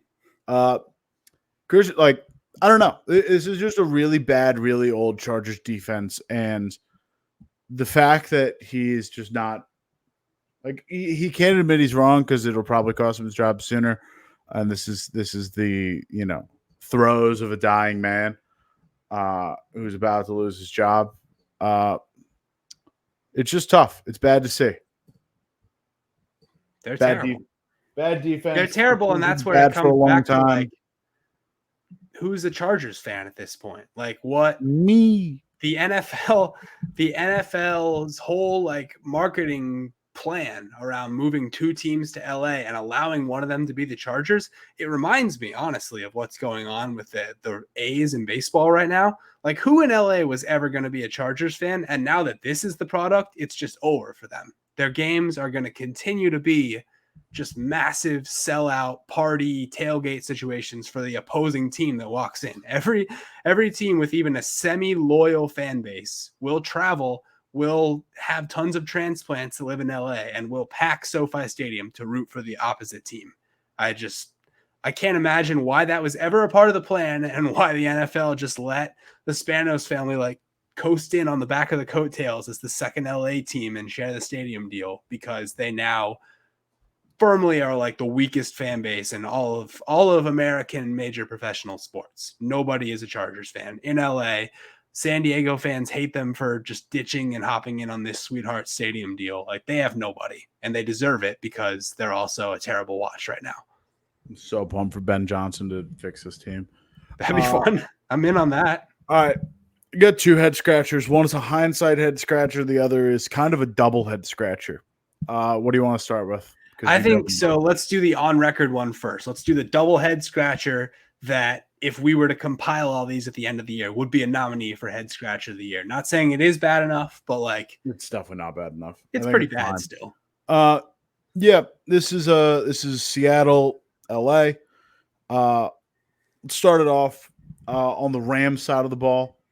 Rams just have it deep in the red zone, and broadcasters during this period were getting into well, if you're Pete, do you let him score so you could get as much time as possible to get the ball back? And the Rams were very much in a position to close this game out. But after throwing it twice in a first and goal situation inside of the 10, burning all of Seattle's timeouts. So, you're doing that, but you could have just run it out. And you also had to call a timeout yourself at one point to keep things moving. But you settle for a field goal with 1:30 left, 4th and goal from Seattle 4. Ball comes back Seattle's way, 1:30 left, and this team is driving. They complete, they're getting the ball moving. They get a ball to Lockett. They get a ball to Charbonnet. They get a deep ball to DK for 21 yards that sets them up inside LA's 40. Now, this is where the broadcast mic, or not the broadcast mic, the helmet mic cuts out. And they have no access to play calls on the sidelines. The play clock drops from 41 seconds down to 7 seconds with the mix of play calling. They just run a Charbonnet run up the gut for 2 yards. Then Gino has to stop the clock. The whole thing burns 35 seconds. Clock stops at 7 seconds left. Terrible. Jason Myers' 55-yard field goal is no good because he hooks it wide right. Gino talked about it's the only time the mic's cut out or the headset's cut out. It was he just had to come up with something on the fly. I get it. How's a spike sound then? If you don't have your mic and you don't know what to call, how about just go clock it and run it again? I get a heat of the moment thing. I don't even hate the run there. But just watching an offense stall when you get that close to field goal range and just kind of quitting and settling for the field goal is bad. At least try. I think you should try and take a little bit more upon yourself to go down and try and make an attempt to score. But you got to try to get 10 more yards there, I would say. To feel really comfortable, I think you need 10 more yards. And they had, like you said, if they get up and say they clock it, they have 28 seconds and no timeouts. That's 3 throws to the sideline potentially. I mean, you've got to pick up the first down in there at some point because it would have been second down after the spike. But I just think the run was actively the worst possible choice there. It was almost, it essentially worked out to them taking a knee and then spiking it because they didn't gain anything. And they settled for 55, which nobody with a sane brain has ever settled for 55. And I can remember a couple other instances in the past couple years where teams have settled for the 55-yard game-winning field goal attempt. There's the Patriots in the Tom Brady revenge game against the Bucs 2 years ago, and there's the Broncos in the Russell Wilson ill-fated revenge game last year with Peyton Manning on the broadcast going, timeout, timeout, timeout, timeout, timeout. And it just never works. You cannot settle for a field goal that long because that just, as hard as it already is to make a kick of that length, the kicker's really going to sweat that out. It's hey guys, you don't want to get maybe a little bit closer here? Anything I can do to ease pressure on my kicker in a game-winning situation, I'm going to do because that's got to be levels of pressure that I've never encountered before. It's such a specifically brutal thing where you're standing around for 59 minutes and then all of a sudden the game fully is on your leg. So anything I can do to make it not the scariest moment of my guy's day, I'm going to do. But Seahawks didn't even try.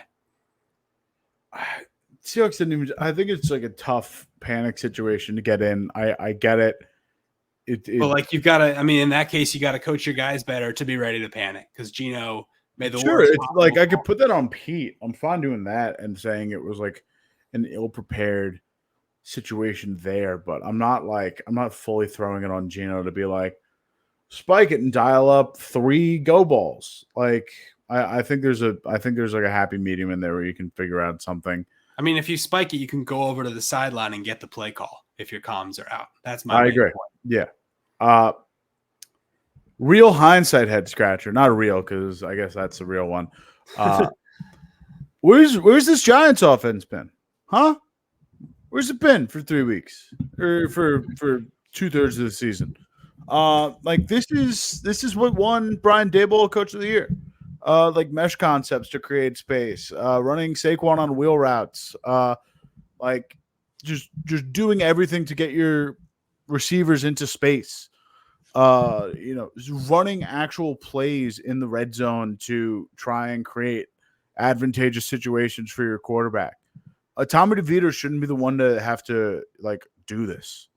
It's pretty exhausting to see a Giants team wake up 2/3 of the way through the season. Granted, huge for me, huge for my Caleb Williams future Patriot narrative, but because I think Drake May's the only one. But the Giants just overall, why did it take 11 weeks for you to figure this out? That's my thing. That's a good question. I don't have more there. It's by far one of the best games they've had as an offense this year. It was good. I got flies coming at my mic right now. I don't even know where they're coming from, but this is a hellish firescape in here. Flies. Regardless, I find it very funny that the Giants managed to win a game despite their quarterback being sacked 9 times yesterday, all of which were before the fourth quarter. So if anything, credit to Tommy DeVito for not taking a sack in the fourth quarter after spending like a solid third of the game on his butt coming into that. And like to throw for, I think it was 189 yards in the first half, in spite of all the sacks he was taking, was like kind of legit poise, especially from a guy that not only was undrafted, but was like as far from an NFL prospect as you could possibly imagine when we saw him in college. And it's not like he went to Illinois and lit it up either. He was sort of just like the college senior who has been around a long time and knows playbooks and can just be like a solid option as, you know, a practice squad depth piece. And now all of a sudden, like, he's the one being asked to commandeer a win, and he's actually capable of it. Like, I'm not going to say it was game ball worthy what he did yesterday, but you could make that case and I'd be open to it. And yeah, like, where was it? Where was any of this innovation, you know, when they actually still had a season potentially to fight for? It's just become like, you know, now they're just going to try to be like the best 6-11 team ever, or the worst 6-11 team ever. Like the team with six wins with the worst point differential, worst DVOA, etc. So I'm kind of here for that, because as bad as they are, you could argue they're worse than 3-8 at this point, and they've still got some winnable games ahead as well. Yeah, it's like they do, and I'm pumped about it personally, but like it feels too little too late, especially when this was an objectively hard schedule, but for so many of these games, like, you were in it. 13-10 loss to the Jets, 14-9 loss to the Bills, like even the 24-3 loss to the Seahawks. Like, you could put more points up in that. Like, you get like 30-12 to the Niners. Like, I get these are games where you're just like, you know, very undermanned. But if you're drawing these up more often, like, they could have figured it out here. You could have figured it out a lot more early, and they could have at least been in the conversation for, like, you know, okay, we've got, you know, X, Y, and Z going for us. We have a decent, like a usable offensive core, something to build on for next year. And now they're kind of just in like this no man's land of, you know, I guess we can get Olu from Penn State if we're high enough in this draft. Maybe we trade down. Like what really you should have been able to do is, you know, find the, like, lose enough. Like, if you're in this position, you lose enough games to secure a top 2 pick, get in front of the Patriots, and then just trade out because you're stuck with this Daniel Jones contract, and throw a ton of assets on it and say, we'll figure out quarterback later.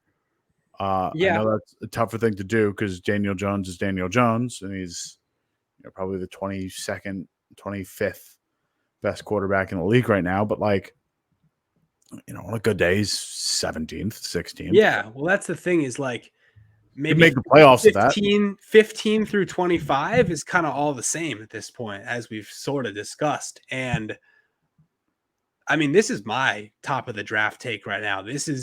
I'm even kind of starting to talk myself into the Patriots doing this. There are lots of Stop. There are lots of mid-tier quarterbacks out there. There's only one Marvin Harrison Jr. That's all I'm going to say. I'm if it's third overall, I will resign to that. If another team jumps in front of us, I'll resign to that. I know there's only one Marvin Harrison Jr. But you know what else we could do? You know what else the Patriots could do? Go get Mike Evans, put him with Pop Douglas. Like, now you're cooking.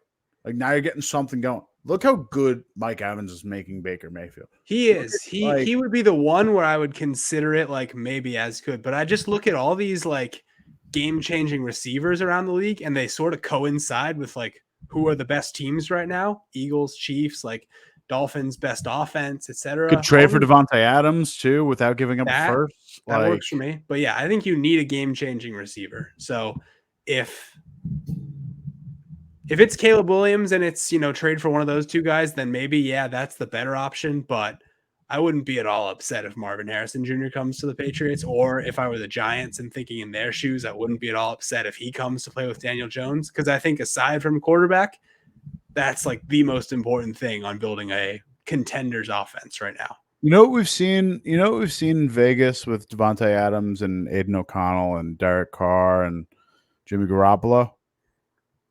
That's what you're going to do to Marvin Harrison Jr., Jackson. You feel good about yourself? Sleep good at night?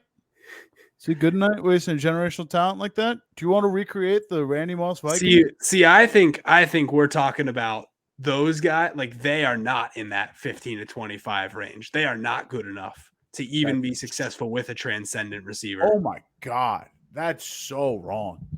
You don't think Derek Carr is 25 quarterback? There are 25 quarterbacks better than Derek Carr right now. Well, maybe not Derek Carr specifically, but the way Garoppolo played this year, yes. O'Connell, yes. And Derek Carr played with Josh McDaniels. Like, he's the thing that bucks this trend. Oh, if you need a competent head coach who's thinking about coaching his current team and not reminiscing over the 2007 Patriots, then that formula works. All I'm saying is don't waste your time. Don't waste your time. Don't waste Marvin Harrison's time. Don't waste his time either. He's going to go to a bad team with a bad quarterback. I disagree. That's happening no matter what. You pull up Tank-a-thon. I'm going to get in a fight with you about this. Who's he going to that you're excited about? If you're going to Tank-a-thon right now, you just pull this up. Chicago, Arizona, New England, Chicago, New York, Tennessee, Washington, Atlanta, Green Bay, Tampa Bay. Marvin Harrison doesn't make it out of that top 5. But I'm just giving you. He makes it out of the top 3, does he? Depends how high you value tackle. Apparently, Olu is one of the best tackles prospects that we've seen in a generation. The Penn State guy. You don't. It's fine. You haven't started. It's okay. I'm just saying, they're. I get that maybe he's the best, but I mean, the Giants tried to shore up tackle 2 years ago in the draft. It's Andrew Thomas. It's very different. Dude, they got Andrew Thomas and Nate Solder. It's not like you're getting young Trent Williams. Does that make a difference to you? Yes, I think Marvin Harrison makes just as much, if not more, of a difference. It's either we're doing the Joe Burrow meme again. We're doing the and the Bengals picked my side of the argument, and they almost won a Super Bowl with it. Yeah, because they. All right, we'll go back to the quarterback thing. You're either pairing him up with Justin Fields, objectively good. You're either giving Kyler Murray, also objectively good. There's more often than not you're landing with Chicago. What? The Cardinals don't have the. Oh, yes, they do. Yeah, they do. You're thinking the Panthers, Cardinals, and Texans. No, I was thinking they gave it to the Texans, but the Texans gave it to them. Yeah. So it's either going to, you're reuniting an Ohio State duo, which we see how often the quarterback reuniting situation works. As in it's worked once and it was historic. They went to the same school. They didn't play together, to be fair. Right? I don't believe they had a crossover season. This is Fields' 3rd year in the league. No, Fields does have. I looked it up. Had a crazy the combined. Olave, Garrett Wilson, JSN wasn't bad, to be fair. And there's a 4th in there. There's a 4th crazy one in there. I have the article pulled up. That's why I'm stalling for time. And it was Olave, Garrett Wilson, JSN, and Jameson Williams. Because Jameson Williams transferred to Alabama. So no crossover there, but still same offensive system, still valuable connection. And I think he still is lower on that depth chart because he had time there. I just don't think he was playing. But Kyler, he'd cook with Kyler Murray, and he just wouldn't cook in New England. And I think Daboll makes up for the Daniel Jones thing in New York. So yeah, he's going to a halfway decent quarterback no matter what. Or you give him to Will Levis if it falls that bad. if they just lose out. That's kind of all of what I'm talking about. Is I want him for a team that has a reasonable quarterback talent, and maybe the Patriots could find one. Isn't New England? Not right now, that's for sure. I'm not saying draft him and keep Mac Jones. That's 100% not what I'm saying. But it's kind of the inverse of your draft a quarterback and get a receiver on the trade market or free agency, whatever. I almost think draft the receiver, get the quarterback on the free agency market, especially if they're 3rd. That works for me. We fundamentally disagree. Monday Night Football. There isn't like a game like this that we will not pod about until next week, if at all. That is maybe the game of the year. I can't remember that happening in our history so far. But I also like don't have too much more to say about it. It's the two best teams right now, or at the very least, it's the teams that have, kind of risen above the fray in their conferences. It's the Super Bowl from last year. It's the brothers that are the biggest pop culture phenomenon in the sport right now. And in spite of all that, I feel like this game isn't really going to change my opinion on either team. I mean, I don't see a blowout here. And I think that whoever wins, whoever loses, like this could just as easily be the preview for another Super Bowl rematch. I'm going to be weird here and say this game is weird to me because it can only negatively impact my opinion of the Eagles and can only positively impact my opinion of the Chiefs.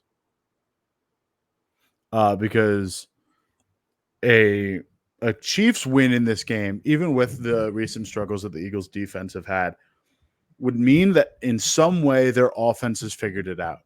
And if your prediction of Kevin Byard, tight end stopper, is going to come to fruition, that would entail either the Chiefs figure it out in the run game, which is going to be tough because the Eagles have a very good run defense, or more likely, or more impressively for that matter, they figure it out with a receiver.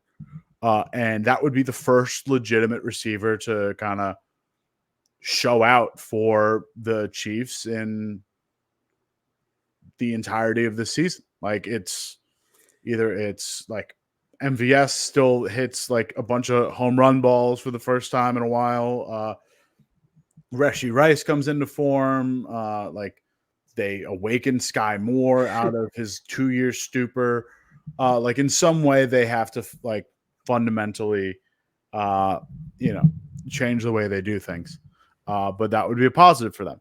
And it would also suggest that like this defense in some capacity is as legit as I've thought they've been. Eagles, on the other hand, feels like it's going the opposite way, where we still haven't seen like an A+ game from them. And I do like, unless they like Super Bowl out, I guess the Eagles can be like, wow, we finally have that A+ game. They are who we thought they were. But in more certain fashion, like I just feel like it could go the other way of like this defense raises a lot of problems. This offense is not one-dimensional but thin. Like you're dropping off from AJ Brown, Devontae Smith to Olamide Zaccheaus. Like it's a pretty steep drop off in terms of depth there. Yeah,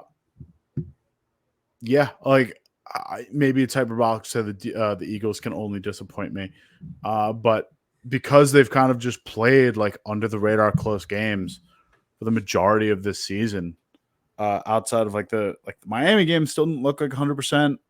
Lost that freaking Jets team. Like they've just still got room to grow to me, and that wouldn't be exceeding any expectations or rounding into form. It would just be like, oh, this is the team they've supposed to be. You know what I mean? Yeah. For me, like this is one of the few instances where I feel like a team can maybe slow down AJ Brown a little bit with Snead on the outside, like being able to hold his own at least in one-on-one. And so much of the Eagles offense has been built around just AJ Brown in any and all situations that I wonder if tonight could be like hey, Devontae Smith, do you still have like, a 10 for 150 in you? Because that would be like one of the things that could really elevate them in my eyes to like, this is A+ Eagles, is if I still think like Smith can do that. Because I felt like he could last year. And so far this year, it's just been like, oh, AJ Brown's so good. He's, by far the wide receiver one on this team. Like we just have to go to him all the time. Maybe tonight's the night where we're like, okay, they still have that Smith card up their sleeve. So that's what I'm interested in for the Eagles side of things. Kind of like the other side of the ball, the Bayard matchup. For me, it's like, okay, Sneed's covering Brown. What does Smith have? My thing is, I don't know. I guess McDuffie goes to the. I guess McDuffie covers Smith in the slot, but like Sneed is not matching AJ Brown. Like AJ Brown, they're the same size, and AJ Brown has 30 pounds on him. Like it's a tough battle. Right? Like I mean, he's big for a corner. It's just AJ Brown's bigger than every corner. He's just 190. Yeah, I get that, but like it's not like he's taken on any crazy like contested catch ball or like just physical type receivers. Like the matchups he gets are more like Amon-Ra St. Brown, Jamin Williams. He's like Tyreek Hill, Jalen Waddle matchup. Like he's not getting big body guys. Like he's not getting a ton of like defined real like wars with big body dudes. AJ Brown is just one of one, and I don't know how that defense sort of slows him down. That's fair. I mean, if you're gonna say like he's just like the biggest matchup nightmare outside of Tyreek Hill going right now, which he very well might be, then maybe there's no way they slow him and he still has this huge dominant game. But if there's a chance that like 190 is not as big as AJ Brown, but most corners still aren't 190. I mean, it's the fastest, in most cases, smallest position in the league. And that's why like a big bodied receiver has such a big advantage. So I'm giving him like a slight chance of slowing up Brown. And in that case, I'd like to see Devontae Smith have a big game because this is a guy that won the Heisman 3 years ago, and we haven't really seen it, especially this year. He's become like, do I even want to put Devontae Smith in my fantasy lineups this week? Like that wasn't what I expected. Kind of same with Waddle, by the way. Like that receiver class is like taking a little bit of a step back, which I don't love to see. But regardless, like Devontae Smith, show me what you still got. But the Waddle thing is just so much of that offense revolves around Tyreek Hill that it's tough to kind of share. And so much of last year. Same with Brown. No, I get it. But also the Dolphins kind of made a concerted effort to spread the ball out more because they had two receivers take up 52% of their allotted targets last year. Like 52% of their target share was made up by, it's like 32% Tyreek Hill, 20% Jalen Waddle. And it was the biggest share by two receivers in a single offense for any team in the league.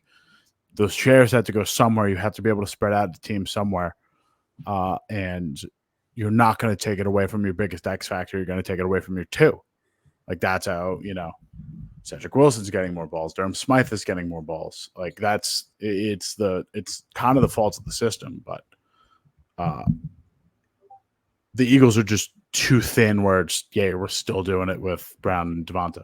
Yeah. Well, Goddard out as well. That impacts things in a big negative way. Because that was kind of the thing with the Dolphins was they didn't have a real tight end target and still kind of don't. Like Smythe's not that guy, whereas the Eagles definitely did, and now they don't. So now I really want to see Devontae Smith do it with I don't know when Goddard's going to be back, but that's a big loss for now for sure. Oh, Jackson. Cheap seats are stinky this week, but we're like way more varied. We've got the usual suspects, but I think your turn to choose though. So it is my turn to choose. I'm gonna look and see which ones I want to give you.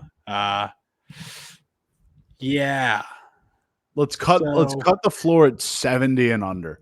I'm specifically ruling out the $171 New England Giants game. Yeah, that's very fair. I'll give you Rams at Cardinals at $15. Like that's an option for you. You certainly don't have to take it, but that's an option. That's the floor right there. I'm gonna say let's pick above it because like pound for pound, if you just on a blank piece of paper, you're like, hey, hand me $15 and I'll let you watch Kyler Murray versus Matt Stafford. I'm like, I'm in. Like that should be the narrative. I think that stadium just stinks / is hard to fill. That's probably why it's like always in cheap seats. So for an out of towner, like why not? I don't mind that take from you. So They'll go to okay, we can Glendale. rule it out.